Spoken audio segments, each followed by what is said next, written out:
અરવલ્લી જિલ્લા એલસીબી પોલીસને બાઇક ચોર ગેંગ ઝડપી. અમદાવાદ ગાંધીનગરમાં બાઇક ચોરતી ગેંગના પકડાઈ. રાજસ્થાનના 4 યુવકો જીઆઈડીસી હોટલ પર નોકરી કરતા હતા. ચોરી.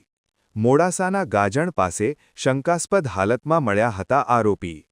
પોલીસે 4.20 લાખનો કુલ મુદ્દામાલ જપ્ત કર્યો. અરવલ્લી જિલ્લા પોલીસ વડાએ આપી માહિતી. અરવલ્લી એલસીબી પીઆઈ અને એમની ટીમ રૂટીન વાહન ચેકિંગમાં હતા એ દરમિયાન એમને ગાજણ પાસે મોડાસા રૂરલ પોલીસ સ્ટેશનમાં અમુક બાઇકો શંકાસ્પદ મળેલી. જે બાઇક ચાલક હતા એમને વધારે ડિટેલમાં પૂછપરછ કરતા એમની પાસે કોઈ પેપર્સ ન હતા. વધારે શંકા જતા જે તે સમયે સ્થળ ઉપર ગજવીર ચૌહાણ, હર્ષ, મહાવીર અને ખુશપાલ એમ 4 આરોપી પકડાયેલા. અને ઊંડાણપૂર્વક પૂછપરછ કરતા આ 4 આરોપી પાસેથી 4 બાઇક ઉપરાંત બીજી 4 બાઇક જે એમણે અગાઉ અન્ય જગ્યાએ વેચી દીધેલી ચોરીની, આ બધી કુલ 8 બાઇકો કબજે કરી છે.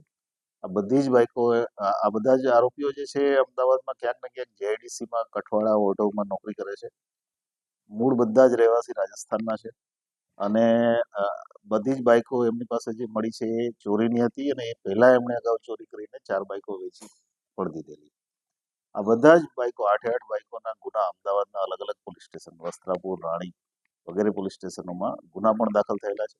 અને આ રીતે અમદાવાદથી બાઇક ચોરી કરી અને રાજસ્થાનમાં વેચતી એક ગેંગ એલસીબી અરવલ્લીની ટીમે પકડી પાડી છે.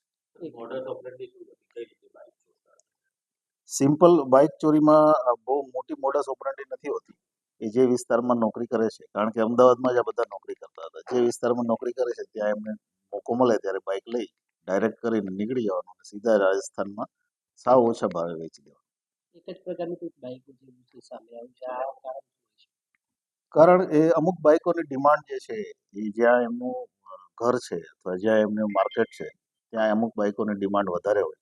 એને કારણે થઈને એ એક જ પ્રકારની બાઇકો, કારણ કે એ તરત એમને વેચાઈ જાય, એ જ એકમાત્ર કારણ છે.